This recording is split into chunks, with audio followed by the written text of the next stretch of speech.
નમસ્કાર વિદ્યાર્થી મિત્રો, આજે આપણે ધોરણ 12 માં ચેપ્ટર નંબર 6 માં પોલીન્યુક્લિયોટાઇડ શૃંખલાની સંરચના વિશે આપણે અભ્યાસ કરીશું. હવે આ ટોપિક એ ગઈકાલનો અધૂરો ટોપિક છે, બરાબર. ગઈકાલે આપણે થોડી પ્રસ્તાવના વિશે ચર્ચા કરી ગયા હતા કે આનુવંશિક દ્રવ્ય તરીકે શું હોઈ શકે, ડીએનએ હોઈ શકે, આરએનએ હોઈ શકે કે પ્રોટીન હોઈ શકે, તેના વિશેના જુદા જુદા વૈજ્ઞાનિકોના મંતવ્ય એ તો આપણે પાછળ ચર્ચા કરવાની જ છે. પણ આનુવંશિક દ્રવ્ય તરીકે ડીએનએ નું જે મોડેલ છે, બરાબર, જે ડબલ હેલિક્સ મોડેલ તરીકે ઓળખવામાં આવે છે, તેની શોધ વોટસન ક્રિક નામના વૈજ્ઞાનિકે કરેલી હતી. તેની આગળ કયા કયા વૈજ્ઞાનિકોએ આનુવંશિક દ્રવ્યની માહિતી આપેલી હતી તે આપણે ગઈકાલના લેક્ચરમાં ચર્ચા કરી ગયા હતા, બરાબર. અને આનુવંશિક દ્રવ્ય તરીકે સજીવમાં ન્યુક્લિક એસિડની હાજરી જોવા મળે છે. તો કાલે આપણે ચર્ચા કરી ગયા હતા કે ન્યુક્લિક એસિડ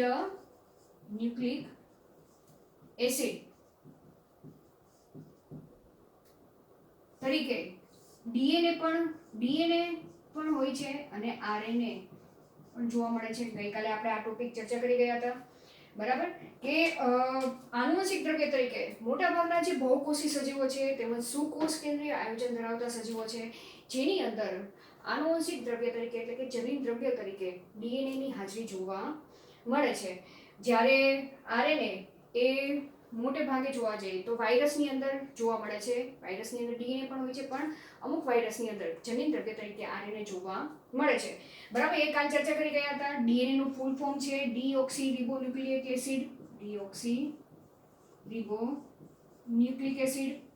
ન્યુક્લિક એસિડ, બરાબર. જ્યારે આરએનએ ને રિબોન્યુક્લિક એસિડ તરીકે ઓળખવામાં આવે છે, ન્યુક્લિક એસિડ તરીકે ઓળખવામાં આવે છે, બરાબર.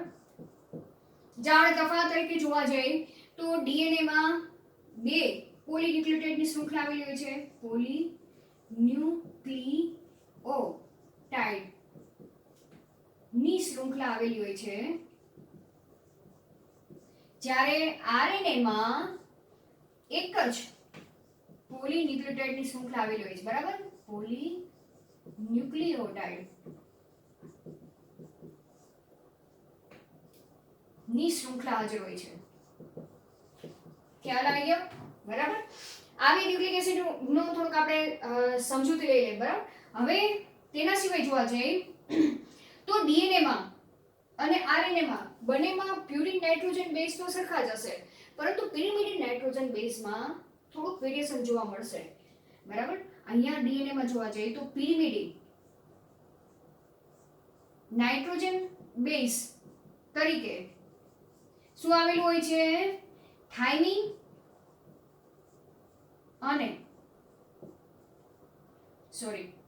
અને સાઇટોસિન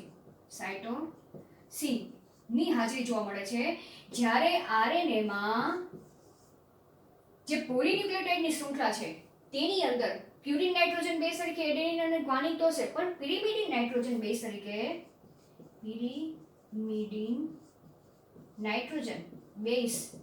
તરીકે જોવા જઈએ તો થાઇમિનની જગ્યાએ યુરેસિલ નામનો નાઇટ્રોજન બેઝ અને સાઇટોસિન જોવા મળે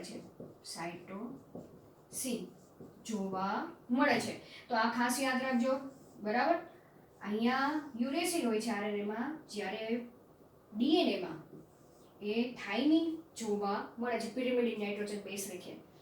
ચલો અહીંયા બીજો તફાવત જોવા જઈએ તો ડીએનએ નું નામ ડીઓક્સીરીબોન્યુક્લિક એસિડ શેના આધારે આપવામાં આવેલું છે કે તેમાં રહેલી જે શર્કરા છે એ શર્કરા કેવી જોવા મળે છે? ડીએનએ માં ડીઓક્સીરીબોઝ હોય છે. તો આપણે એક તફાવત યાદ રાખી લો કે શર્કરા તરીકે ડીઓક્સીરીબોઝ શર્કરા છે, ઓક્સીરીબોઝ જોવા મળે છે ડીએનએ માં, જ્યારે અહીં શર્કરા તરીકે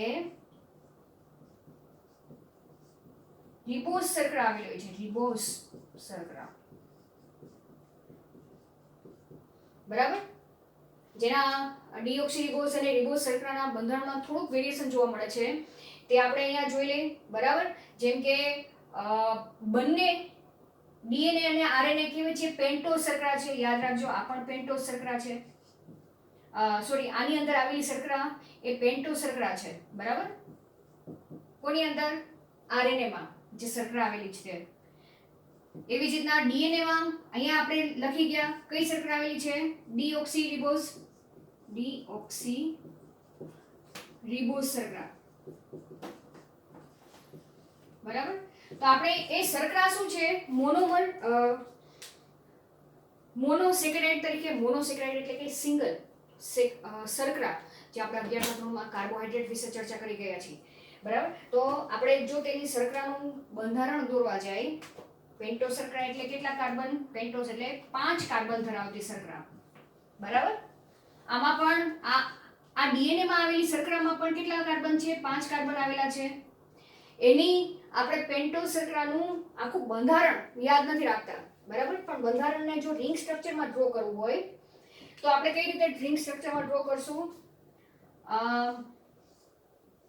આ રીતે તમારે 5 કાર્બન વાળી શર્કરા ડ્રો કરવાની. કાર્બનની શરૂઆત તમારે ક્યાંથી કરવાની? જમણી, માનો કે આ મારી કઈ બાજુ છે? ડાબી બાજુ છે. જો હું તમારી સામે ઊભી છું તો ડાબી બાજુએથી તમારે અહીંયા આવેલા કાર્બનને પહેલો કાર્બન, અહીંયા બીજો કાર્બન, ત્રીજો કાર્બન, ચોથો કાર્બન અને પાંચમો કાર્બન એ રિંગની બહાર આવેલો હોય છે, બરાબર. જેમ કે અહીંયા CH2OH. ખ્યાલ આવી ગયો, બરાબર. જો અહીંયા પેન્ટો શર્કરા છે, રિબોઝ આરએનએ માં રિબોઝ આ શર્કરા આવેલી છે, બરાબર. કઈ આવેલી છે? પેન્ટો શર્કરા તરીકે રિબોઝ છે. તો જેના બીજા કાર્બન ઉપર પણ અહીંયા OH આવેલો છે, અહીંયા OH આવેલો છે, અંદર H, અહીંયા H, OH, બરાબર. તો આ રિબોઝ શર્કરાનું બંધારણ છે. ખ્યાલ આવી ગયો. જ્યારે ડીઓક્સીરિબોઝ શર્કરાનું બંધારણ જો આપણે ડ્રો કરવા જાય તો કેવું હશે? એમાં પણ તમારે રિંગ કરી નાખો. અહીંયા પહેલો કાર્બન, બીજો કાર્બન, ત્રીજો કાર્બન, ચોથો કાર્બન અને પાંચમો કાર્બન એ રિંગની બહારની બાજુએ તમે ડ્રો કરો, બરાબર. અહીંયા શું આવશે? CH2, અહીંયા પાંચમો કાર્બન લખું છું, બરાબર, OH. ખ્યાલ આવી ગયો. જ્યારે અહીંયા તમે જોવા જાઓ તો અહીંયા બીજા કાર્બન ઉપર રિબોઝ શર્કરા છે, તેના બીજા કાર્બનમાં રિંગની બહાર OH આવેલું છે, જ્યારે અહીં ડીઓક્સીરિબોઝ શર્કરામાં બીજા કાર્બનમાં રિંગની બહાર અને અંદરની બાજુએ પણ HH આવેલું છે. આ ખાસ યાદ રાખજો, બરાબર. શર્કરાનું બંધારણ આ તમારે આગળ યુઝ થવાનું છે, એટલે હું તમને અહીંયા ડ્રો કરાવું છું, બરાબર. અહીંયા તો OH જ હશે, સેમ આની જેમ, બરાબર. અહીંયા H, અહીંયા HOH. તો અહીંયા ડીઓક્સીરિબોઝ શર્કરા અને રિબોઝ શર્કરા વચ્ચે ફેર એટલો જ છે કે રિબોઝ શર્કરાના બીજા અને ત્રીજા કાર્બન ને રિંગની બહાર OH ગ્રુપ આવેલું છે, જ્યારે ડીઓક્સીરિબોઝ શર્કરામાં બીજો કાર્બન છે તેમાં રિંગની બહાર H આવેલું છે, એટલે જ એનું નામ આપેલું છે ડીઓક્સી. ડી એટલે દૂર થવું. શું દૂર થવું? ઓક્સિજનનો અણુ દૂર થવો. કયા કાર્બન ઉપરથી? શર્કરાના બીજા નંબરના કાર્બન ઉપરથી ઓક્સિજન દૂર થાય છે, તેથી તે શર્કરાને ડીઓક્સીરિબોઝ શર્કરા તરીકે ઓળખવામાં આવે છે. ખ્યાલ આવી ગયો. તો અહીં આપણે ડીએનએ અને આરએનએ વચ્ચે શું તફાવત છે તે આપણે થોડી ઘણી ચર્ચા કરી ગયા, બરાબર. હવે એના સિવાય જો તમારે એક વધારાનો પોઈન્ટ સમજવો હોય તો આપણે સમજી શકીએ કે અહીંયા ક્રિયાશીલ સમૂહ, બરાબર. રિબોઝ શર્કરામાં ક્રિયાશીલ સમૂહ કેવા છે? વધારે છે. સમૂહ વધારે છે. દેખાય છે તમને? અહીંયા તે ત્રીજા કાર્બન ઉપર તે OH ગ્રુપ છે, બીજા કાર્બન ઉપર પણ OH ગ્રુપ છે. તો ક્રિયાશીલ સમૂહ કેટલા છે? વધારે છે. વધારે ક્રિયાશીલ સમૂહ હશે તો તે વધારે રિએક્શનની પ્રક્રિયા એટલે કે કોઈ સાથે જોડાવાની પ્રક્રિયા તે વધારે કરશે, જેને કારણે તે શર્કરા એ સ્ટેબલ લાંબો સમય સુધી રહી શકતી નથી. આ ખાસ યાદ રાખજો કે જેટલા ક્રિયાશીલ સમૂહ વધારે એટલી તેની રિએક્શન કરવાની ક્ષમતા અન્ય સાથે વધુ જોવા મળશે અને તેને કારણે તેની સ્ટેબિલિટી એ વધુ જોવા મળતું નથી, એટલે તે વારંવાર ચેન્જ થતું રહે છે. જ્યારે અહીં ડીઓક્સીરિબોઝ શર્કરામાં ક્રિયાશીલ સમૂહ કેવા છે? અહીંયા ક્રિયાશીલ સમૂહ ઓછા છે, બરાબર, દેખાય છે તમને? અહીંયા ઓછા દેખાય જ છે. અને તેથી તેની અન્ય સાથે પ્રક્રિયા કરવાની ક્ષમતા કેવી હશે? ઓછી હશે, જેને કારણે તેની સ્ટેબિલિટી એ લાંબા સમય સુધી સ્થાયી જોવા મળે છે. તો આ પણ એક મહત્વનો ભાગ ભજવે છે કે આનુવંશિક દ્રવ્ય તરીકે એવો ઘટક હોવો જોઈએ કે જે લાંબો સમય સુધી સ્ટેબલ રહી શકે. તો આ આરએનએ કરતાં ડીએનએ એ લાંબો સમય સુધી સ્થાયી રહી શકવા માટે સક્ષમ છે, જેથી આનુવંશિક દ્રવ્ય તરીકે મોટા ભાગના સજીવોમાં ડીએનએ ની હાજરી જોવા મળે છે આરએનએ કરતાં. બરાબર. હવે આરએનએ ના જો પ્રકાર આપણે કાલે ચર્ચા કરી ગયા હતા કે આરએનએ 3 પ્રકારના જોવા મળે છે.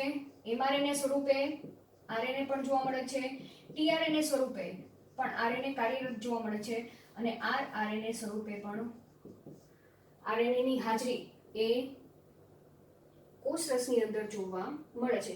દરેકના કાર્ય આપણે પાછળ ચર્ચા કરવાની છે. બરાબર. તો હવે આપણે ન્યુક્લિક એસિડ માં જે યુરિડીન,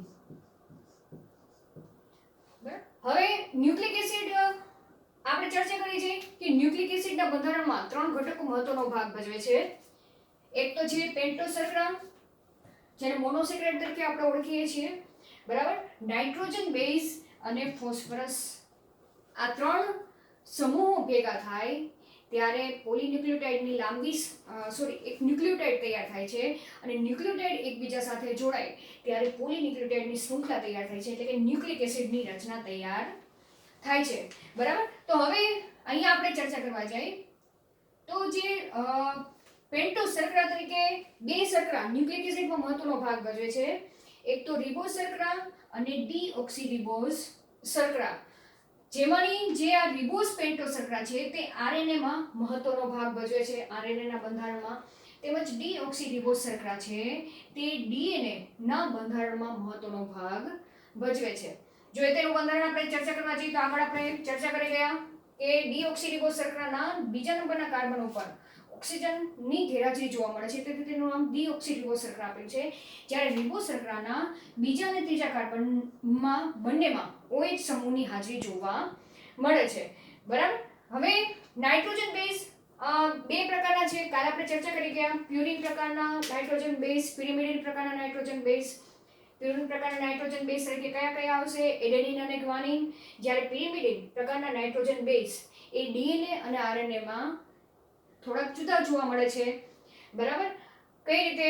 જેમ કે ડીએનએ માં પિરિમિડિન નાઇટ્રોજન બેઝ તરીકે સાઇટોસિન અને થાઇમિનની હાજરી જોવા મળે છે, જ્યારે આરએનએ ની અંદર પિરિમિડિન નાઇટ્રોજન બેઝ તરીકે સાઇટોસિન અને થાઇમિનની જગ્યાએ યુરેસિલની હાજરી જોવા મળે છે. આને એડેનિનને આપણે એ તરીકે લખીએ છીએ, ગ્વાનિનને જી તરીકે લખવામાં આવે છે. બરાબર, કે કેપિટલ લેટર તરીકે. સાઇટોસિનને સી તરીકે લખવામાં આવે છે, થાઇમિનને કેપિટલ ટી તરીકે અને યુરેસિલને યુ તરીકે દર્શાવવામાં આવે છે. જ્યાં તમને આવા આલ્ફાબેટ જોવા મળે તમારે સમજી લેવાનું કે તે શું દર્શાવે છે? નાઇટ્રોજન બેઝ દર્શાવવા માંગે છે. બરાબર. અને ફોસ્ફરસ ગ્રુપ છે, ફોસ્ફરસ તે Sp4 સ્વરૂપે જોવા મળે છે. હવે ડીએનએ ની રચના આપણે આગળ ચર્ચા કરી ગયા કે જેની અંદર 2 પોલીન્યુક્લિયોટાઇડની શૃંખલા આવેલી હોય છે. બરાબર. તો બંનેની અંદર આરએનએ માં અને ડીએનએ માં બંનેમાં પોલીન્યુક્લિયોટાઇડની શૃંખલા તો આવેલી જ છે. ફેર કેટલો છે કે ડીએનએ માં 2 આવેલી છે, આરએનએ માં 1 પોલીન્યુક્લિયોટાઇડની શૃંખલા આવેલી છે. તો હવે જે પોલીન્યુક્લિયોટાઇડની શૃંખલા પોલીન્યુક્લિયોટાઇડ એ કઈ રીતે બનેલું છે? શેનું બનેલું છે? પોલી એટલે એક કરતા વધારે. બરાબર. પોલીનો મતલબ શું થશે? એક કરતા વધારે. બરાબર. ન્યુક્લિયોટાઇડ એકબીજા સાથે જોડાય ત્યારે જે શૃંખલા તૈયાર થાય તેને પોલીન્યુક્લિયોટાઇડ તરીકે ઓળખવામાં આવે છે. તો આની પોલીન્યુક્લિયોટાઇડની વ્યાખ્યા તમને આવડશે. શું લખશો? એક કરતા વધારે ન્યુક્લિયોટાઇડ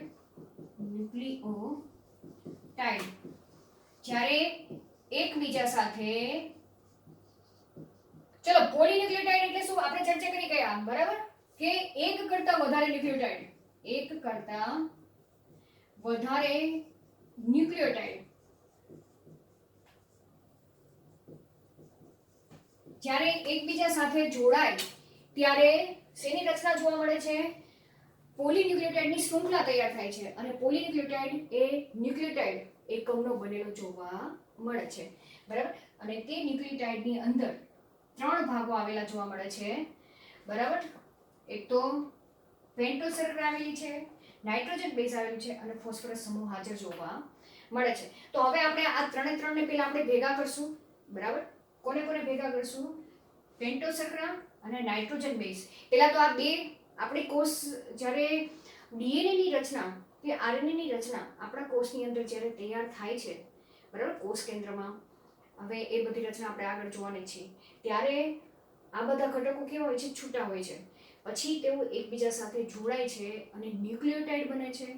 અને જ્યારે આનુવંશિક દ્રવ્ય તરીકે ડીએનએ હોય કે આરએનએ હોય તે જ્યારે પોતાના સ્વયંજનનની પ્રક્રિયા કરે છે ત્યારે આ ન્યુક્લિયોટાઇડની મદદથી નવી શૃંખલાઓ પિતૃ શૃંખલામાંથી તૈયાર થતી જોવા મળે છે. તો જે કોષ કેન્દ્રમાં જે ન્યુક્લિયોટાઇડ છે એ ન્યુક્લિયોટાઇડ સૌપ્રથમ કઈ રીતે તૈયાર થાય છે કે સૌપ્રથમ પેન્ટોઝ શર્કરા અને નાઇટ્રોજન બેઝ એકબીજા સાથે જોડાય છે.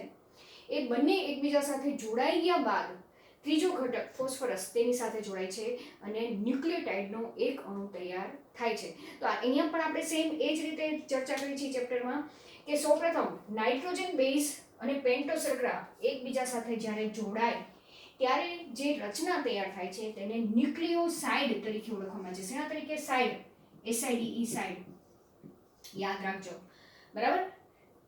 જ્યારે ફરીથી એક વખત વ્યાખ્યા કરું છું કે જ્યારે પેન્ટોઝ શર્કરા એ પેન્ટોઝ શર્કરામાંની કોઈ પણ શર્કરા સમજી લો, રિબોઝ શર્કરા કે ડીઓક્સીરિબોઝ શર્કરા, એ પેન્ટોઝ શર્કરા પ્લસ લખેલું છે.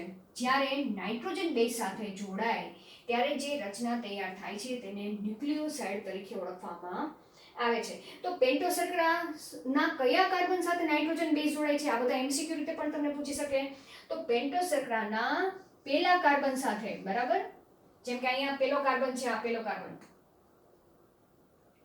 બરાબર. આ શર્કરા મેં લીધી છે, આ શર્કરાનો પેલો કાર્બન ક્યાં આવે છે? અહીંયા છે, અહીંયા બીજો કાર્બન, અહીંયા ત્રીજો કાર્બન, ચોથો કાર્બન અને આ પાંચમો કાર્બન છે. તો પહેલા કાર્બન સાથે જ્યારે નાઇટ્રોજન બેઝ જોડાય ત્યારે બનતી રચનાને ન્યુક્લિયોસાઇડ કહેવામાં આવે છે. તો હવે નાઇટ્રોજન બેઝ તરીકે કોણ કોણ છે? પ્યુરિન પણ જોડાઈ શકે પેન્ટોઝ શર્કરા સાથે, પિરિમિડિન નાઇટ્રોજન બેઝ પણ જોડાઈ શકે. તો અહીંયા આપણે આખું તમને આ લિસ્ટ દેખાડેલું છે કે પ્યુરિન અને પિરિમિડિન નાઇટ્રોજન બેઝ જ્યારે પેન્ટોઝ શર્કરા સાથે જોડાય ત્યારે જે રચના તૈયાર થાય છે ન્યુક્લિયોસાઇડની તેને કયા નામથી ઓળખવામાં આવે છે તે અહીંયા તમને દર્શાવ્યું છે, બરાબર. તો અહીંયા મેં બંને શર્કરા લીધેલી છે કે ડીએનએ અને આરએનએ માં રહેલી. અહીંયા કઈ શર્કરા છે? ડીઓક્સીરિબોઝ શર્કરા, બરાબર. અને આરએનએ માં કઈ શર્કરા છે? રિબોઝ શર્કરા, બરાબર. તો ડીઓક્સીરિબોઝ શર્કરા સાથે જો એડેનિન નાઇટ્રોજન બેઝ જોડાય તો તે ન્યુક્લિયોસાઇડને ડીઓક્સી એડિનોસાઇન તરીકે ઓળખવામાં આવે છે. રિબોઝ શર્કરા જે આરએનએ માં આવેલી છે તે એડેનિન સાથે જોડાય તો તેને એડિનોસાઇન તરીકે ઓળખવામાં આવે છે. જો અહીંયા ઓબ્લિક કરીને લખેલું છે એટલે તમારે સમજી લેવાનું, બરાબર. પેલું મેં ડીએનએ લખેલું છે તો નામ પેલું ન્યુક્લિયોસાઇડનું ડીએનએ નું જ લખેલું છે. આરએનએ પછી લખેલું છે તો એ ન્યુક્લિયોસાઇડનું નામ બીજા ક્રમમાં લખેલું છે, બરાબર. ચલો હવે પેન્ટોઝ શર્કરા તરીકે ડીઓક્સીરિબોઝ શર્કરા ડીએનએ માં આવેલી છે તે જો ગ્વાનિન સાથે જોડાય તો જે ન્યુક્લિયોસાઇડ બને છે તેને ડીઓક્સીગ્વાનોસાઇન તરીકે ઓળખવામાં આવે છે, બરાબર. અને જો રિબોઝ શર્કરા ગ્વાનિન સાથે જોડાય તો તેને ગ્વાનોસાઇન તરીકે ઓળખવામાં આવે છે. એવી જ રીતના ફરીથી ડીઓક્સીરિબોઝ શર્કરા, ઓક્સીરિબોઝ બધામાં હું નથી લખતી, બરાબર. હું આખી તમને વ્યાખ્યાયિત જ કરી જાઉં છું, બરાબર. કે ડીઓક્સીરિબોઝ શર્કરા સાઇટોસિન સાથે જોડાય, નાઇટ્રોજન બેઝ સાથે જોડાય તો બનતી ન્યુક્લિયોસાઇડની રચનાને ડીઓક્સીસાઇટેડિન તરીકે ઓળખવામાં આવે છે. રિબોઝ શર્કરા સાઇટોસિન સાથે જોડાય તો બનતી ન્યુક્લિયોસાઇડની રચનાને સાઇટિડીન તરીકે ઓળખવામાં આવે છે. જો આ પાછળ ડીન લાગશે, બરાબર. એવી જ રીતના ડીએનએ માં એટલે કે ડીઓક્સીરિબોઝ સાથે ડીઓક્સીરિબોઝ શર્કરા સાથે થાઇમિન જોડાય તો બનતી ન્યુક્લિયોસાઇડની રચનાને ડીઓક્સીથાઇમિડીન તરીકે ઓળખવામાં આવે છે. અને આરએનએ એટલે કે રિબોઝ શર્કરા સાથે જ્યારે યુરેસ જોડાય નાઇટ્રોજન બેઝ, બરાબર, કયો અહીંયા દર્શાવેલું છે, ત્યારે બનતી ન્યુક્લિયોસાઇડની રચનાને યુરિડીન તરીકે ઓળખવામાં આવે છે. ખ્યાલ આવી ગયો? તો ન્યુક્લિયોસાઇડ એસઆઈડીઈ સાઇડ, બરાબર, એટલે શું? પેન્ટો શર્કરાના પહેલા કાર્બન સાથે કોઈ પણ નાઇટ્રોજન બેઝ જોડાય તો બનતી રચનાને ન્યુક્લિયોસાઇડ કહેવામાં આવે છે. હવે તેની જો આપણે સ્ટ્રક્ચર વાઇઝ આકૃતિ જોવી હોય તો કઈ રીતે?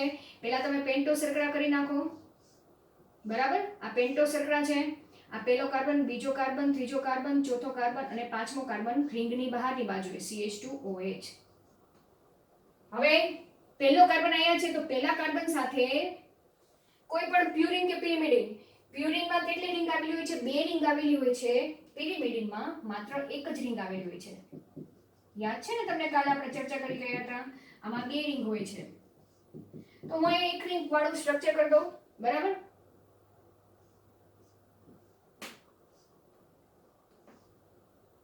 અહીંયા કોઈ પણ આવી શકે, બરાબર.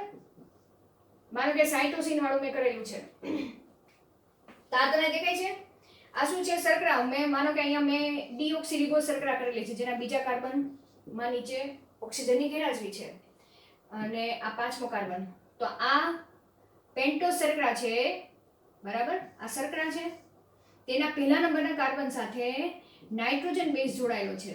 તો આખી જે આ રચના તૈયાર થઈ તેને ન્યુક્લિયોસાઇડ કહેવાય છે. ચલો, હવે 2 ભાગ જોડાઈ ગયા છે. પેન્ટો શર્કરા નાઇટ્રોજન બેઝ જોડાઈ ગયું છે. હવે તેની સાથે ત્રીજો ઘટક જોડાશે. કયો જોડાશે? ફોસ્ફરસ. તો નાઇટ્રોજન બેઝ, પેન્ટો શર્કરા, આ તો છે જ તે, પણ ત્રીજો ઘટક ક્યાં જોડાશે? 5મા નંબરના કાર્બન સાથે. તો અહીંયા ત્રણે ત્રણ ઘટક એ એકબીજા સાથે જોડાય છે ત્યારે જે રચના તૈયાર થાય તેને ન્યુક્લિયોટાઇડ કહેવાય છે, બરાબર. તો આપણે ન્યુક્લિયોટાઇડની રચના કરી કઈ રીતે? ચલો અહીંયા પોઝ કરીને તમને ચલો ન્યુક્લિયોટાઇડની રચના વિશે આપણે ચર્ચા કરી જઈએ. આગળ ન્યુક્લિયોસાઇડ ચર્ચા કરી ગયા. ખાલી આમાં ફેર કેટલો છે કે જે પેન્ટો શર્કરા સાથે આપણે નાઇટ્રોજન બેઝ તો જોડેલું હતું, બરાબર. Nitrogen base. હવે આ બંને સાથે જ્યારે ત્રીજો ઘટક જોડાય, ફોસ્ફરસ, બરાબર, ફોસ્ફરસ, તો જે સંરચના તૈયાર થાય, આખી રચના તૈયાર થાય છે ત્રણ જોડાવાથી, તેને ન્યુક્લિયોટાઇડ કહેવાય છે. ન્યુક્લિયોટાઇડ. શું કહેવાશે? ટાઇડ. આગળ શું હતું? સાઇડ જોયું હતું આપણે, બરાબર. તો અહીંયા આપણે લખી શકીએ કે પેન્ટો શર્કરા અને નાઇટ્રોજન બેઝ આ બંને ભેગી થાય તો ન્યુક્લિયોસાઇડ હોય. ન્યુક્લિયોસાઇડ આ રીતે લખી શકાય, ન્યુક્લિયોસાઇડ વત્તા ફોસ્ફરસ, બરાબર. ન્યુક્લિયોટાઇડ વત્તા ફોસ્ફરસ એટલે શું થશે? ન્યુક્લિયોટાઇડ. આ યાદ રાખજો, ટાઇડ, બરાબર. અને આગળ શું છે? સાઇડ વત્તા ફોસ્ફરસ ટાઇડ બને. તો અહીંયા આ રીતે એક ન્યુક્લિયોટાઇડનો અણુ તૈયાર થાય. જો એનું આપણે સ્ટ્રક્ચર કરવા જઈએ તો કઈ રીતે થશે? પેન્ટો શર્કરા તમે ડ્રો કરી નાખો, બરાબર. હવે તો તમને આવડી જ ગઈ હશે કે 5 કાર્બન ધરાવતી રિંગ તમે તૈયાર કરો. અહીંયાથી પહેલો કાર્બન, આ બીજો કાર્બન, ત્રીજો કાર્બન, ચોથો કાર્બન, પાંચમો કાર્બન રિંગની બહાર હશે જ્યાં CH2OH, બરાબર. પહેલા નંબરના કાર્બન સાથે પેન્ટો શર્કરા નાઇટ્રોજન બેઝ જોડાય છે.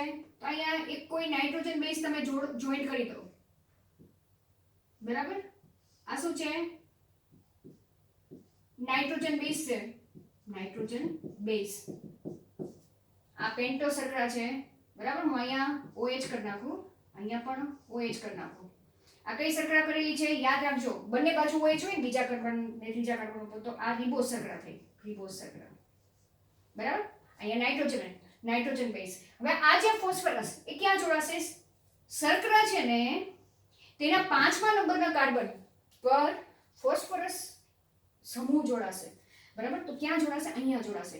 આટલી રચના ન્યુક્લિયોસાઇડ થઈ. હવે આપણે ફોસ્ફરસ જોડી દઈ 5મા નંબરના કાર્બન ઉપર, તો અહીંયા એક હાઇડ્રોજન નીકળી જશે અને તેની જગ્યાએ અહીંયા ફોસ્ફરસનો સમૂહ એક જોઈન્ટ થશે, બરાબર. કઈ રીતે થશે? H2PO4 સ્વરૂપે ફોસ્ફરસનો સમૂહ એ 5મા નંબરના શર્કરાના 5મા નંબરના કાર્બન સાથે જોઈન્ટ થાય છે. તો આખી જે આ રચના તૈયાર થઈ તેને ન્યુક્લિયોટાઇડ તરીકે ઓળખવામાં આવે છે. સ્ટ્રક્ચર બરાબર યાદ રહી ગયું? હવે પોલીન્યુક્લિયોટાઇડની શૃંખલા તમને બનાવતા આવડી જ જશે, બરાબર. હવે આપણે પોલીન્યુક્લિયોટાઇડની શૃંખલા બનાવતા શીખી. એક ન્યુક્લિયોટાઇડ રચના આવડી ગઈ. દરેક ન્યુક્લિયોટાઇડની રચના સેમ આવી જ જોવા મળશે, ખાલી નાઇટ્રોજન બેઝ અહીંયા અલગ અલગ હશે. બાકી ફોસ્ફરસ ને પેન્ટોસ શર્કરા તો ડીએનએ માં સરખી જ જોવા મળશે. આરએનએ માં રિબોઝ શર્કરા હશે, ડીએનએ માં ડીઓક્સીરિબોઝ શર્કરા. જેમ અને નાઇટ્રોજન બેઝ તરીકે પહેલા નંબરના કાર્બન સાથે શર્કરાના પિરિમિડિન કાં તો પ્યુરિન નાઇટ્રોજન બેઝ જોડાશે અને તેને આધારે તે ન્યુક્લિયોટાઇડના જુદા જુદા નામકરણ કરવામાં આવે છે. ખ્યાલ આવી ગયો?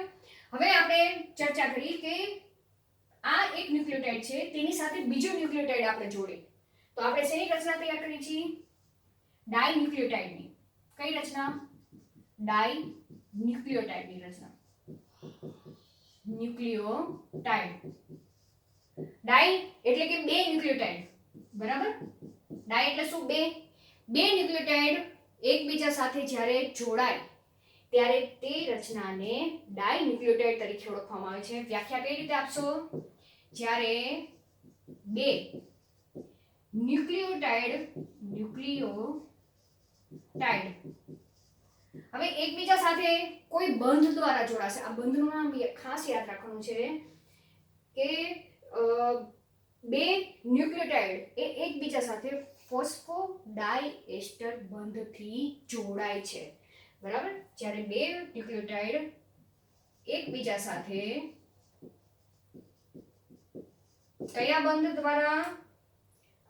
ચલો બોલો, કયા બંધ દ્વારા?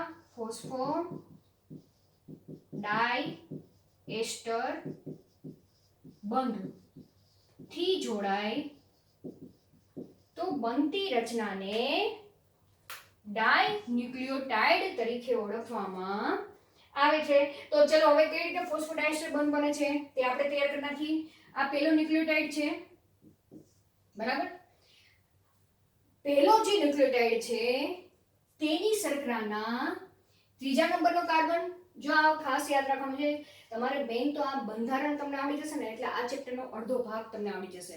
એટલે હું ખાસ આ બંધારણ ઉપર તમને ભાર આપું છું, કારણ કે આના એક પોઈન્ટ એ તમને આગળના ટોપિકમાં ખૂબ જ યુઝફુલ થવાના છે, બરાબર. આપણે હવે કઈ રીતે તે જોડાશે હું તમને અહીં લખીને જ આપું છું. પહેલા ન્યુક્લિયોટાઇડ ની શર્કરાના 3' કાર્બન ના OH સમૂહ સાથે જો યાદ રાખજો, આ ત્રીજો કાર્બન લખું છું, બરાબર. 3' કાર્બન એટલે કે ત્રીજા નંબરનો કાર્બન સાથે તેના પછીના ન્યુક્લિયોટાઇડ ની શર્કરાના, બરાબર. તેના પછીના ક્રમમાં જે ન્યુક્લિયોટાઇડ આવતો હોય તેની શર્કરાના 5' કાર્બન, 5', બરાબર. અહીંયા 5 લખું છું એટલે કે 5મા નંબરના કાર્બન સાથે શું જોડાયેલું છે? ફોસ્ફરસ. એટલે કે અહીંયા 5' કાર્બન સાથે ફોસ્ફરસ સાથે જોડાશે. કયા બંધથી? ફોસ્ફોડાયસ્ટર બંધ બનશે ત્યાં, બરાબર. તો આ એક તમારે યાદ રાખવાનું છે કોની કોની વચ્ચે બંધ રચાય છે. તો આપણે સેમ આ સેન્ટેન્સ અહીંયા આપણે તૈયાર કરી. આ પહેલો ન્યુક્લિયોટાઇડ છે, પહેલા ન્યુક્લિયોટાઇડ. સેમ અહીંયા બીજો ન્યુક્લિયોટાઇડ કરી નાખું છું, બરાબર. તેના પછીનો ન્યુક્લિયોટાઇડ. 1 2 3 4 પાંચમો કાર્બન CH2OH અહીંયા ફોસ્ફરસ ગ્રુપ જોડાયેલો છે બરાબર O P O OH અહીંયા OH બરાબર અને અહીંયા પહેલા નંબરના કાર્બન સાથે કોઈ પણ પેન્ટો શર્કરા તમે સોરી નાઇટ્રોજન બેઝ જોઈન કરી દો બરાબર આ શું છે નાઇટ્રોજન બેઝ છે અહીંયા નાઇટ્રોજન બેઝનું હું નામ લખું છું NB એટલે નાઇટ્રોજન બેઝ બરાબર અને શર્કરા છે તો અહીંયા લખી નાખો શર્કરા આ પણ શું છે શર્કરા છે બરાબર હવે આ બીજા ક્રમનો એટલે કે તેના પછીનો ન્યુક્લિયોટાઇડ છે બરાબર બંધ કોની વચ્ચે બને છે પહેલા ન્યુક્લિયોટાઇડની શર્કરાના ત્રીજા નંબરના કાર્બન પાસે OH ગ્રુપ આવેલું છે તેના પછીના ન્યુક્લિયોટાઇડના પાંચમા નંબરના કાર્બન પાસે ફોસ્ફરસ સમૂહ આવેલો છે તો આ બે વચ્ચે બંધ બનશે બરાબર કોની વચ્ચે આ બે વચ્ચે બંધ બનશે કઈ રીતે બંધ બનશે જે 3 પ્રાઇમ કાર્બન પાસે જે OH ગ્રુપ આવેલો છે તે નીકળી જશે અને તેની સાથે સાથે આ જે ફોસ્ફરસ છે એ ફોસ્ફરસ માંથી એક હાઇડ્રોજન સમૂહ નીકળી જશે એટલે કે અહીંયા એક પાણીનો અણુ છૂટો પડે છે બરાબર અહીંયાથી OH નીકળશે આમાંથી એક H નીકળી જશે પાણીનો અણુ નીકળી જશે એટલે બનતી રચના આપણે જોવા જઈએ તો આ રીતે રચના તૈયાર થશે બરાબર હું અહીંયા દૂર કરીને જ દેખાડું છું તમને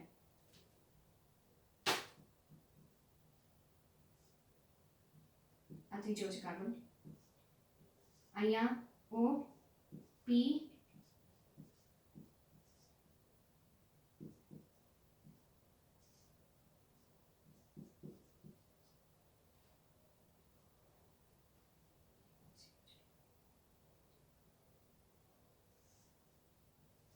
जो ड्रॉ करता તમને ખાસ આવડવું જોઈએ બરાબર કોઈ કે અહીંયા આગુ પાછું તો ન થઈ જવું જોઈએ જ્યાં શર્કરા દોરવાની છે ત્યાં શર્કરા ડ્રો કરી દો બરાબર OH OH ને અહીંયા નાઇટ્રોજન બેઝ બરાબર NB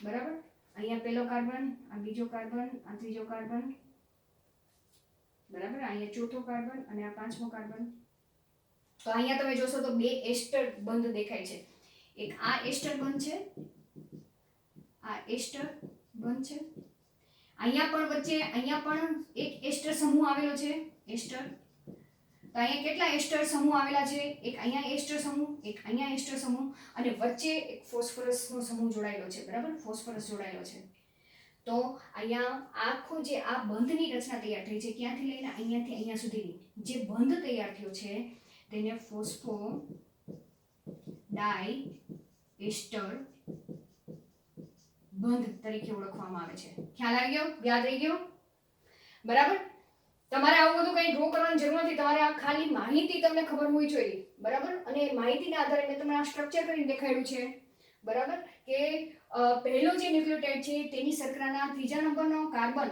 જ્યાં OH ગ્રુપ આવેલું છે તે તેના પછીના ન્યુક્લિયોટાઇડની શર્કરાના પાંચમા નંબરના કાર્બન સાથે જે ફોસ્ફરસ જોડાયેલું છે તેની સાથે ફોસ્ફોડાયસ્ટર બંધથી જોડાય છે અને આખી જે આ રચના તૈયાર થઈ એટલે કે બે ન્યુક્લિયોટાઇડ એકબીજા સાથે જોડાઈ ગયા તો તેને ડાઈ ન્યુક્લિયોટાઇડ તરીકે ઓળખવામાં આવે છે તો તમને જ્યારે બે જોઈન્ટ કરતા આવડી જાય તો ત્રીજો પણ જોઈન્ટ કરતા આવડી જાય બરાબર સેમ ત્રીજા નંબરના કાર્બન સાથે તેના પછીના ન્યુક્લિયોટાઇડના પાંચમા નંબરના સમૂહ કાર્બન સાથે જે ફોસ્ફરસ જોડાયેલો છે તે તમે જોઈન્ટ કરી દો એટલે કે તો પછી 3 ન્યુક્લિયોટાઇડ થઈ જશે એ રીતના 4 ન્યુક્લિયોટાઇડ તો આ રીતે ડાઇન્યુક્લિયોટાઇડ સાથે બીજા ન્યુક્લિયોટાઇડ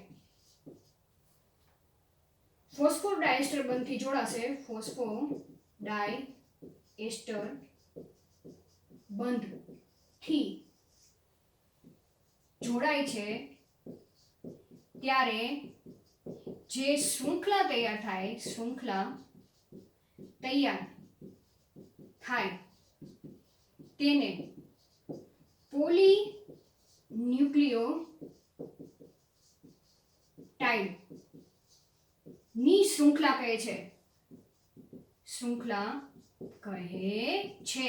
તો અહીં આપણે આ પોલીન્યુક્લિયોટાઇડની શૃંખલા બનાવી નાખી. કઈ રીતે?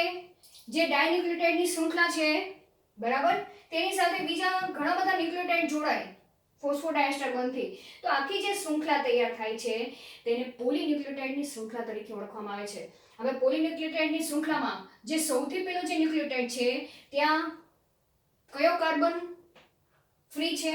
5મા નંબરનો કાર્બન મુક્ત છે.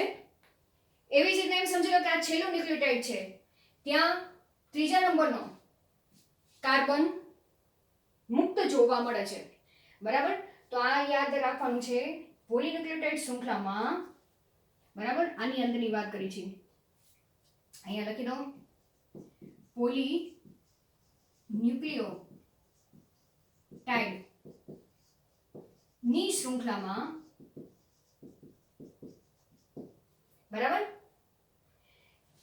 પહેલા ન્યુક્લિયોટાઇડમાં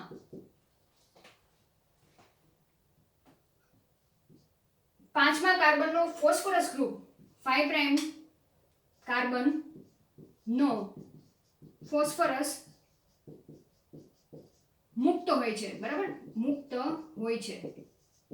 અહીંયા દેખાય છે તમને, આ મુક્ત દેખાય છે બરાબર. અને એ સમજી લો કે આ છેલ્લો ન્યુક્લિયોટાઇડ છે આખી શૃંખલાનો, તો તેનો કયો કાર્બન મુક્ત છે? 3 પ્રાઇમ વાળો છેડો મુક્ત છે બરાબર. અહીંયા લખી નાખો. અને છેલ્લો જે ન્યુક્લિયોટાઇડ છે, ન્યુક્લિયોટાઇડમાં 3 પ્રાઇમ કાર્બન નો OH સમૂહ મુક્ત છે. તો હવે આની દિશા, આ શૃંખલાની દિશા કઈ કહેવાશે? તો આ શૃંખલા ની દિશા કઈ લખાશે? 5 પ્રાઇમ 3 પ્રાઇમ. આ પોઈન્ટ ખાસ યાદ રાખજો. જો આ પોઈન્ટ આવડશે તો જ તે આગળ ડીએનએ ના સ્વયંજનનની પ્રક્રિયા બરાબર, પછી ટ્રાન્સક્રિપ્શનની પ્રક્રિયા એટલે કે આરએનએ નિર્માણની પ્રક્રિયા, તો જ ખબર પડશે કે 5 પ્રાઇમ છેડો કયો છે, 3 પ્રાઇમ છેડો એટલે શું બરાબર. આ કઈ દિશા કહેવાશે? 5 પ્રાઇમ થી 3 પ્રાઇમ ની દિશા કહેવાશે. કેમ? કારણ કે આ જે આખી શૃંખલા છે ફોર એક્ઝામ્પલ, તો તેનો જે પહેલો ન્યુક્લિયોટાઇડ છે તેના 5મા નંબરના કાર્બન ઉપર આવેલો જે ફોસ્ફરસ સમૂહ કેવો છે? મુક્ત છે. અહીંયા જો કોઈની સાથે જોડાયેલો નથી તો તેને શું કહેવાશે? 5 પ્રાઇમ કહેવાશે. અને તેનો છેલ્લો ન્યુક્લિયોટાઇડ છે તેના 3જા નંબરનો OH સમૂહ મુક્ત છે, કારણ કે બંધ તો 3 પ્રાઇમ ને 5 પ્રાઇમ સાથે બંધ બને છે. તેથી આ જે ડાયરેક્શન, શૃંખલાની ડાયરેક્શન, દિશા કઈ કહેવાશે? 5 પ્રાઇમ થી 3 પ્રાઇમ કહેવામાં આવે છે. આ પોઈન્ટ ખાસ મહત્વનો છે, હજી હું તમને ભાર આપું છું બરાબર. તો ડીએનએ આરએનએ ની શૃંખલા એ 5 પ્રાઇમ થી 3 પ્રાઇમ ની દિશામાં નિર્માણ પામે છે.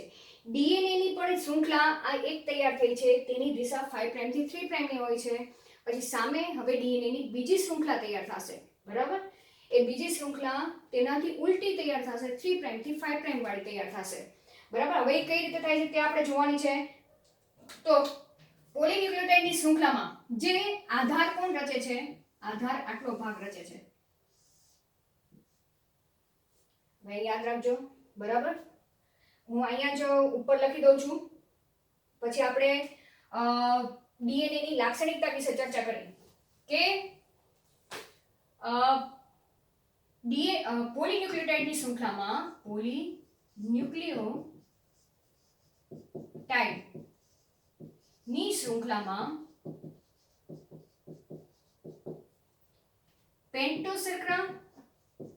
પેન્ટોસર્કરા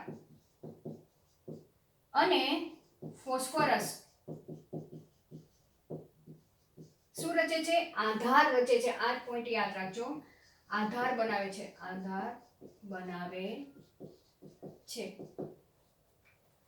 બરાબર. જેમ કે અહીં મેં તમને દર્શાવ્યું છે. અને નાઇટ્રોજન બેઝ કેવા? સાઈડમાં ગોઠવાયેલા છે.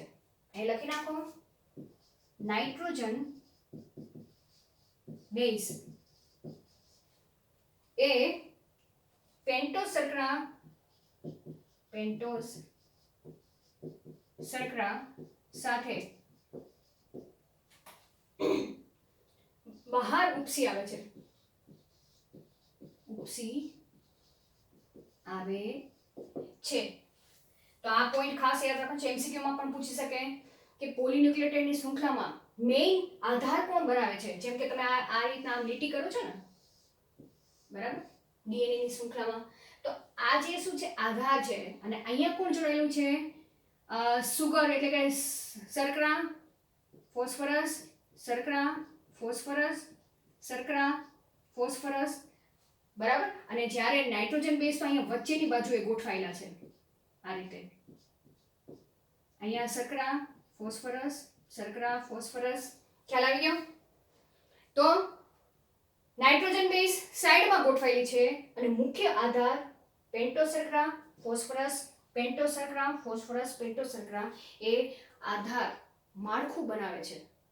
તો અહીંયા આપણે આ ન્યુક્લિયોટાઇડની રચના એટલે કે પોલીન્યુક્લિયોટાઇડની એક શૃંખલા આપણે તૈયાર કરી નાખી.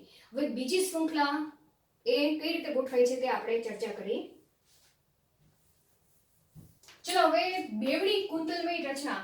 આપણે પેલા આરએનએ તો એક જ પોલીન્યુક્લિયોટાઇડની શૃંખલા ધરાવે છે, જે એક જ પોલીન્યુક્લિયોટાઇડની શૃંખલા કઈ રીતે તૈયાર થાય છે તે આપણે જોઈ ગયા. પણ હવે જે બે ડીએનએમાં બે પોલીન્યુક્લિયોટાઇડની શૃંખલા જોવા મળે છે, બરાબર, અને તે બંને પોલીન્યુક્લિયોટાઇડની શૃંખલા એ એકબીજા સાથે કુંતલાકાર રીતે જોડાયેલી જોવા મળે છે. એટલે કે ડીએનએમાં બેવડી કુંતલામય રચના જોવા મળે છે પોલીન્યુક્લિયોટાઇડની શૃંખલા, અને તેની મુખ્ય ખાસિયતો વિશે આપણે ચર્ચા કરી જઈ, બરાબર. બાકી કઈ રીતે જોડાય છે તે બધું 11મા ધોરણમાં ચર્ચા કરી ગયા છે, તો બી આપણે આ ખાસિયતોને આધારે આપણે ફરીથી તે ચર્ચા 11મા ધોરણની સાથે સાથે કરતા જશું. ચલો સૌથી પહેલા તો ડીએનએ બે પોલીન્યુક્લિયોટાઇડની શૃંખલા ધરાવે છે, જેમાં પેન્ટોઝ શર્કરા અને ફોસ્ફરસ એ શું બનાવે છે, આધાર બનાવે છે, જે આપણે આગળ ચર્ચા કરી ગયા. જેમ કે અહીંયા મેં તમને દર્શાવ્યું છે, બરાબર. આ શર્કરા છે, ફોસ્ફરસ, શર્કરા, ફોસ્ફરસ, શર્કરા, ફોસ્ફરસ, જેને કારણે તમે જે આ લીટી કરો છો ને એ શું છે, આધાર છે પોલીન્યુક્લિયોટાઇડ શૃંખલાનો, બરાબર. જ્યાં શું આવેલું છે, શર્કરા, બરાબર, આ જે દોરેલું છે ને, ફોસ્ફરસ, શર્કરા, ફોસ્ફરસ, તો આ આધાર રચે છે, બરાબર. અને જ્યારે નાઇટ્રોજન બેઝ છે તે અંદર તરફ ઉપસી આવે છે. અંદર તરફ એટલે કે આ તમને મેં દર્શાવી છે ને, જેમ કે અહીંયા નાઇટ્રોજન બેઝ એ શર્કરાના પહેલા નંબરના કાર્બન સાથે અંદરની બાજુએ જોડાયેલી છે, બરાબર. તો એ જ રચના મેં તમને અહીંયા દર્શાવેલી છે. આ જે અહીંયા આપણે દોરી છે ને એ બીજું કંઈ નથી દોરતા, એ શું છે, નાઇટ્રોજન બેઝ આપણે દર્શાવી છે, જે અંદરની બાજુએ લખવામાં આવે છે કે દોરવામાં આવે છે, બરાબર. તો આ જ રચના મેં તમને અહીંયા દર્શાવેલી છે. આ એમસીક્યુ માટે ખાસ યાદ રાખજો. આધાર કોણ બનાવે છે, પેન્ટોઝ શર્કરા અને ફોસ્ફરસ. અંદરની બાજુએ કોણ ઉપસી આવે છે, નાઇટ્રોજન બેઝ ઉપસી આવે છે. ચલો 2 પોઈન્ટ ક્લિયર થઈ ગયા આકૃતિ ઉપરથી. ત્રીજો પોઈન્ટ કે ડીએનએમાં બંને શૃંખલાઓ એ એકબીજાને વિરુદ્ધ ગોઠવાયેલી હોય છે, બરાબર.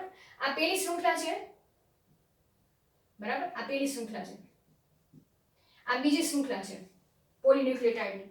તો એમાં તમે જોશો ને તો બંને શૃંખલા એકબીજાની વિરુદ્ધ દિશામાં ગોઠવાયેલી છે. જેમ કે અહીંયા આ શૃંખલામાં આ જે પહેલી શૃંખલા છે તેનો જે પહેલો ન્યુક્લિયોટાઇડ છે તેનો કયો છેડો મુક્ત છે, ફોસ્ફરસ વાળો છેડો મુક્ત છે. તો ફોસ્ફરસ કયા છેડે ગોઠવાયેલું છે, 5મા નંબરના છેડે. તો અહીંયા સૌથી ઉપરનો છેડો એ કયો લખાશે, 5 પ્રાઇમ લખાશે, બરાબર. અને નીચેનો છેડો માનો કે આ સૌથી છેલ્લો ન્યુક્લિયોટાઇડ છે, બરાબર, જ્યાં ત્રીજા નંબરનો કાર્બન મુક્ત જોવા મળે છે. એટલે કે ત્રીજા નંબરના કાર્બન પાસે રહેલો જે OH સમૂહ છે તે મુક્ત હોય છે, તો તે દિશા 3 પ્રાઇમ લખાશે. તો આ શૃંખલાની દિશા એ 5 પ્રાઇમ થી 3 પ્રાઇમ લખવામાં આવે છે. આ ખાસ યાદ રાખજો, બરાબર. આનો ઉપયોગ આગળ થવાનો જ છે. હવે તેની સામેની શૃંખલા એ ઉલટી ગોઠવાયેલી છે. તમને દેખાય છે અહીંયા પેન્ટોઝ શર્કરા આમ દોરેલું છે, તો અહીંયા પેન્ટોઝ શર્કરા ઉલટું કરેલું છે. શા માટે ઉલટું કરેલું છે? તો તેની પાછળનું મુખ્ય કારણ એ છે કે જો આ શૃંખલાનો નાઇટ્રોજન બેઝ એ સામેના ન્યુક્લિયોટાઇડ ના નાઇટ્રોજન બેઝ સાથે ક્યારે જોડાશે, જ્યારે સામેવાળો ન્યુક્લિયોટાઇડ ઉલટો ગોઠવાશે ત્યારે જ તે બંનેના નાઇટ્રોજન બેઝ સામે સામે આવશે અને ત્યારબાદ જ તે બે શૃંખલાના નાઇટ્રોજન બેઝ એ એકબીજા સાથે હાઇડ્રોજન બંધથી જોડાઈ શકશે, બરાબર. નહીં તો તમે વિચાર કરો કે આ ન્યુક્લિયોટાઇડ આ રીતે ગોઠવાયેલો છે, તેની સામેનો ન્યુક્લિયોટાઇડ પણ આ જ રીતે ગોઠવાય તો નાઇટ્રોજન બેઝ તો ઓપોઝિટ સાઈડ આવશે, તો બંને વચ્ચે બેના નાઇટ્રોજન બેઝ વચ્ચે બંધ બનશે નહીં. તેના માટે જે શૃંખલા હોય છે તેની સામેની શૃંખલા હંમેશા એન્ટી પેરેલલ હોય છે, એટલે કે વિરુદ્ધ દિશામાં ગોઠવાયેલી જોવા મળે છે. તો અહીંયા તમે જોશો ને, આ પેલી શૃંખલાનો છેડો 5 પ્રાઇમ થી 3 પ્રાઇમ છે. તો હવે સામેની શૃંખલામાં તમે જોવા જાઓ, અહીંયા કયો છેડો મુક્ત છે? આ 5મા નંબરનો કાર્બન છે, બરાબર. અહીંયા તો અહીંયા CH2 ફોસ્ફરસ સમૂહ મુક્ત હશે અહીંયા, બરાબર. તો આ છેડો 5 પ્રાઇમ કહેવાશે. છેલ્લા ન્યુક્લિયોટાઇડ, સામેની શૃંખલાનો છેલ્લો જે ન્યુક્લિયોટાઇડ છે ત્યાં 5મા નંબરનો કાર્બન ફોસ્ફરસ વાળો મુક્ત જોવા મળશે. અને જે પહેલો ન્યુક્લિયોટાઇડ છે, અહીંયા તમને અહીંયા જો મેં દર્શાવેલું છે, કયો 3 પ્રાઇમ છેડો મુક્ત છે, તો આની દિશા એ 3 પ્રાઇમ થી 5 પ્રાઇમ ની જોવા મળે છે, બરાબર. તો એક શૃંખલાની દિશા જો 5 પ્રાઇમ થી 3 પ્રાઇમ હોય તો બીજી શૃંખલાની દિશા એ હંમેશા તેની ઓપોઝિટ હશે, 3 પ્રાઇમ થી 5 પ્રાઇમ વાળી જોવા મળે છે. જો આ સેન્ટેન્સ તો તમે જ્યારે આકૃતિ કરશો ને, અથવા તો આકૃતિ જોશો તો જ તમને બરાબર ખબર પડશે. ચલો ચોથો પોઈન્ટ વિશે ચર્ચા કરવા છે કે બંને શૃંખલાના નાઇટ્રોજન બેઝ એકબીજા સાથે હાઇડ્રોજન બંધથી જોડાયેલા છે, બરાબર. શેના વડે જોડાયેલા છે? હાઇડ્રોજન બંધથી, જે તમને અહીંયા મેં દર્શાવેલા જ છે, બરાબર. માનો કે એક શૃંખલા છે તેમાં નાઇટ્રોજન બેઝ તરીકે એડેનિન આવેલું હોય, તો સામેની જે શૃંખલા છે એ એડેનિન સામેની શૃંખલામાં થાઇમિન સાથે જોડાશે, થાઇમિન ન્યુક્લિયોટાઇડ સાથે જોડાશે. અને કેટલા હાઇડ્રોજન બંધથી? 2 હાઇડ્રોજન બંધથી જોડાય છે, બરાબર. જો ગ્વાનિન હોય તો તે સામેની શૃંખલામાં સાઇટોસિન ન્યુક્લિયોટાઇડ તેની સામે જ આવેલો હશે, અને તે બંને વચ્ચે 3 નબળા હાઇડ્રોજન બંધથી જોડાયેલા જોવા મળે છે. તો આપણે કહી શકીએ કે એડેનિન એ હંમેશા થાઇમિન સાથે 2 હાઇડ્રોજન બંધથી જોડાય છે. એનાથી ઉલટું થાઇમિન એ પણ એડેનિન સાથે 2 નબળા હાઇડ્રોજન બંધથી જોડાય છે. એવી જ રીતના ગ્વાનિન એ સાઇટોસિન સાથે 3 નબળા હાઇડ્રોજન બંધથી જોડાય છે. વાઇસ વર્સા સાઇટોસિન હોય તો સાઇટોસિન એ ગ્વાનિન સાથે 3 હાઇડ્રોજન બંધથી જોડાતું જોવા મળે છે. તો અહીંયા ક્લિયર થઈ ગયું. જેમ કે મેં તમને દર્શાવ્યું છે, સાઇટોસિન છે તો સામેની શૃંખલામાં ન્યુક્લિયોટાઇડ સાથે સામે કયો આવેલો હશે? ગ્વાનિન જ આવેલો હશે, અને તેની સાથે 3 હાઇડ્રોજન બંધથી જોડાય છે. એવી જ રીતના અહીંયા મેં તમને દર્શાવ્યું છે, એડેનિન વાળો ન્યુક્લિયોટાઇડ છે પેલી શૃંખલામાં, તો સામેની શૃંખલામાં થાઇમિન વાળો જ ન્યુક્લિયોટાઇડ તેની સામે ગોઠવાયેલો હશે, અને તે બંનેના નાઇટ્રોજન બંધ વચ્ચે 2 હાઇડ્રોજન બંધ, આ શું છે? હાઇડ્રોજન બંધ છે, વડે જોડાયેલા જોવા મળે છે. ખ્યાલ આવી ગયો આકૃતિ ઉપરથી? ચલો હવે છેલ્લો પોઈન્ટ કે બંને કુંતલ જમણેતરી કુંતલ પામેલ હોય છે. જમણેતરી કુંતલ એટલે શું? કે આ બંને શૃંખલાઓ એ એકબીજા સાથે જમણી બાજુથી વળે છે, બરાબર. એટલે કે કુંતલની દિશા, માનો કે આ બે શૃંખલા છે તો મારી જમણી બાજુ આ છે, તો આ બાજુથી ટર્ન લેશે, બરાબર. કે કુંતલ એ રાઈટ હેન્ડેડ ટર્ન લે છે, બરાબર. અને એક કુંતલમાં કેટલા 10 બેઝ જોડ ગોઠવાયેલી જોવા મળે છે, બરાબર. માનો કે આ એક કુંતલ મેં અહીંયા કરી લ્યું, આ એક કુંતલ, બરાબર, જેની અંદર 10 નાઇટ્રોજન બેઝ સંકળાયેલી જોવા મળે છે. કેટલી જોડાયેલી જોવા મળે છે? 10, બરાબર. જે મેં તમને અહીં દર્શાવ્યું છે, 1 2 3 4 5 6 7 8, 9મી અને 10મી એ 3 ડાયમેન્શનલી ગોઠવાયેલી છે, પણ કઈ રીતે? ખાંચમાં ગોઠવાયેલી છે, જે તમને જોવા નહીં મળે, બરાબર. તો કહી શકાય કે એક કુંતલમાં 10 બેઝની જોડ ગોઠવાયેલી છે. આને શું કહેવાશે? એક જોડ કહેવાશે, બરાબર. આને જોડ કહેવાશે. એડેનિન અને થાઇમિન જોડાય તો એને જોડ કહેવાય, બેઝ જોડ કહેવાય, બરાબર. ગ્વાનિન અને સાઇટોસિન એટલે આ રીતે જોડાયેલો હશે, સામસામે ન્યુક્લિયોટાઇડ જોડાયેલા હોય તો એને બેઝ જોડ કહેવાય, યાદ રાખજો, બરાબર. તો એક કુંતલમાં આ એક કુંતલની લંબાઈ જોવા જઈએ તો 34 એંગસ્ટ્રોમ જોવા મળે છે. તો એની સરખામણીમાં જોવા જઈએ તો બે પાસેના ન્યુક્લિયોટાઇડ વચ્ચેનું અંતર, બરાબર, માનો કે આ બે ન્યુક્લિયોટાઇડનું અંતર આપણે જોવા જઈએ તો તમને 3.4 એંગસ્ટ્રોમ જોવા મળે છે. કઈ રીતે કેલ્ક્યુલેશન કરતા તમને આવડે તે? એક કુંતલમાં કેટલા છે? 10 બેઝ પેર છે, તો લંબાઈ 34 એંગસ્ટ્રોમ છે.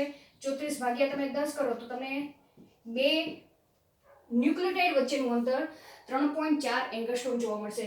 જો નેનોમીટરમાં લખવું હોય તો 0.34 નેનોમીટર જોવા મળે છે.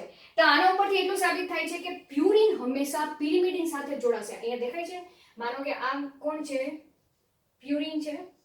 પ્યુરિન કેટલી રિંગ ધરાવે છે? 2 રિંગ ધરાવે છે ને. આ એક રિંગ છે, આ બીજી રિંગ છે. પિરિમિડિન હંમેશા એક જ રિંગ ધરાવે છે, બરાબર? તો આ પ્યુરિન છે, એની સામે હંમેશા પિરિમિડિન જ જોડાશે.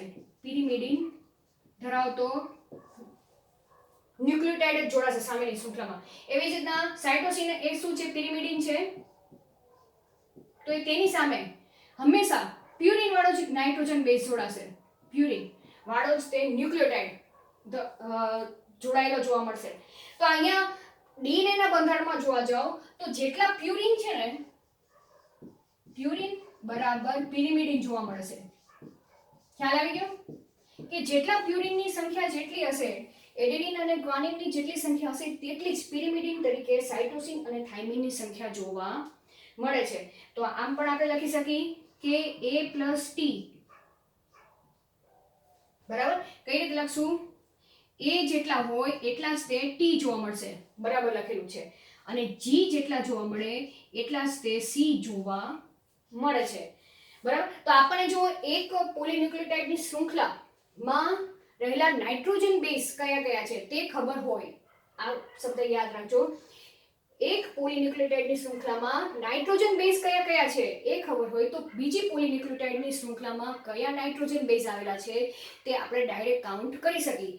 કોને આધારે? એડેનિનની સામે હંમેશા થાઇમિન વાળો હશે, ગ્વાનિનની સામે હંમેશા સાઇટોસિન વાળો હશે, વાઇસ વર્સા થાઇમિનની સામે હંમેશા એડેનિન વાળો હશે અને સાઇટોસિનની સામે હંમેશા ગ્વાનિન વાળો ન્યુક્લિયોટાઇડ જોડાયેલો જોવા મળે છે. તો છેલ્લો પોઈન્ટ આપણે ચર્ચા કરવા જઈએ કે જ્યારે ડીએનએ હવે આ નવનિર્માણ થયેલી નવી શૃંખલા કોષ કેન્દ્રની અંદર ક્યારે તૈયાર થાય છે? કે જ્યારે ડીએનએ પોતાના જ્યારે સ્વયંજનનની પ્રક્રિયા કરે છે. સ્વયંજનન એટલે શું?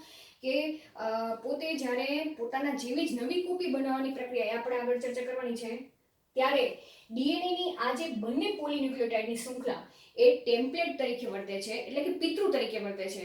અને તે ટેમ્પલેટમાંથી નવી શૃંખલા તૈયાર થાય છે, બંને ટેમ્પલેટ શૃંખલામાંથી, બરાબર. અને તે નવી નિર્માણ પામેલી શૃંખલા એ આબેહૂબ પિતૃ જેવી જોવા મળે છે. તો અહીંયા આપણે બેવડી કુંતલમય રચના એટલે કે ડીએનએ ની આપણે રચના વિશે ચર્ચા કરી ગયા. આ ખાસિયત ખાસ યાદ રાખજો, બરાબર. અને આ ખાસિયતને આધારે આગળના ઘણા બધા પોઈન્ટ, આખું ચેપ્ટર સમજવા જાય તો ડીએનએ નું સ્ટ્રક્ચર તમને આવડી ગયું તો આખા ચેપ્ટરના મોસ્ટ ઓફ પોઈન્ટ્સ તમને ખ્યાલ આવી જશે. ચલો આપણે અહીંયા લેક્ચર આપણું પૂર્ણ કરીએ છીએ. Thank you.